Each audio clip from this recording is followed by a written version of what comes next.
Dans ce document à savoir numéro 1, nous allons donner quelques définitions.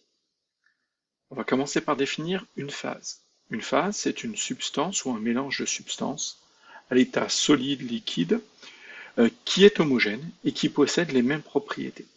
Donc, exemple, l'eau salée. L'eau salée a la même propriété, c'est-à-dire on a la même, par exemple, concentration de sel, la même température en tout point du mélange. On parlera d'un deuxième exemple après. Un composant. Un composant, c'est un corps pur ou une substance pure. Par exemple, l'eau pure. Donc, on peut déjà dire que mon exemple d'eau salée, cette phase, l'eau salée, contient deux composants, l'eau et le sel. Pour être très précis, trois composants, parce que le sel à l'état dissous va contenir des ions sodium Na+, et des ions chlorure Cl-. Donc, une phase peut contenir un seul ou plusieurs composants. Ensuite, on va prendre un autre exemple. On va prendre l'exemple d'un mélange d'eau pure et d'huile pure. Donc l'eau et l'huile. L'eau et l'huile, ce sont deux liquides qui ne se mélangent pas. Donc on a bien ici un mélange de substances, mais ces substances ne se mélangent pas bien. Donc du coup, on n'aura pas une phase, mais on aura bien deux phases. C'est-à-dire qu'on aura l'un à côté de l'autre, l'un au-dessus de l'autre, deux liquides.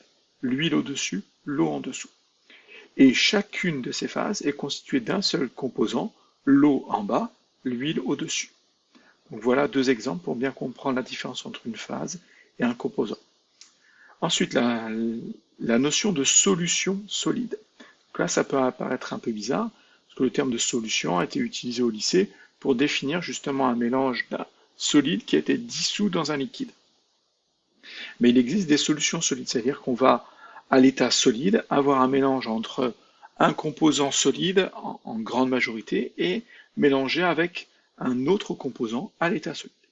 Donc c'est un mélange de deux solides ne formant qu'une seule phase. C'est juste ça. C'est le fait de ne former qu'une seule phase. Donc un mais solide formé de deux composants. Donc les deux composants de cette solution solide se retrouvent dans la même structure cristalline. Ça veut dire qu'ils vont avoir, si le premier cristallise dans une configuration structure face centrée, une cubique face centrée, pardon, le deuxième sera aussi dans une structure cubique face centrée. Voilà. Donc c'est ce qu'on va appeler des alliages d'insertion ou de substitution. Je vais expliquer après. Le mot là a été oublié, je l'ai rajouté, j'ai oublié de le retirer, donc n'en tenez pas compte. Ensuite, les solides totalement miscibles. Donc miscible, ça veut dire que le mélange va se faire parfaitement. Totalement, ça veut dire quelles que soient les proportions.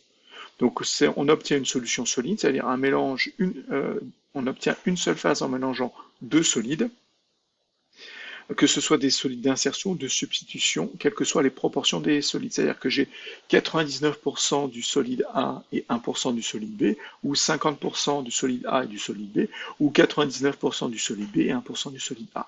Quelles que soient les proportions, ils vont se mélanger et j'obtiendrai une seule phase en mélangeant ces deux solides. Donc, dans la même structure cristalline. Là, vous avez des exemples de solutions solides d'insertion ou de substitution. Insertion, ça veut dire qu'on va insérer dans des espaces libres de la structure des boules grises. Les boules grises ici, le composé A qui sont les boules grises.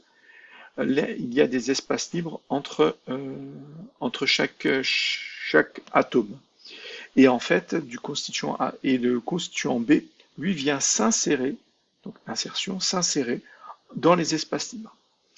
Ensuite, on va avoir les solutions solides de substitution où un atome de gris ici aura été remplacé par un atome jaune.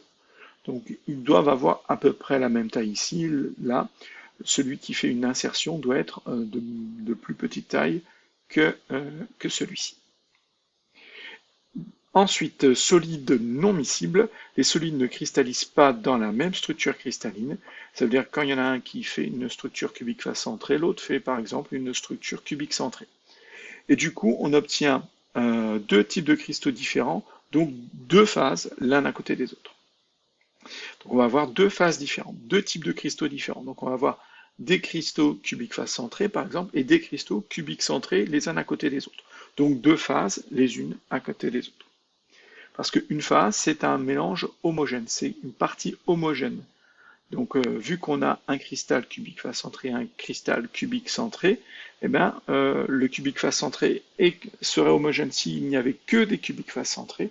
Et vu qu'il y a des cubiques centrés à côté, par exemple, donc ce n'est plus une phase homogène, donc deux phases, l'une à côté de l'autre.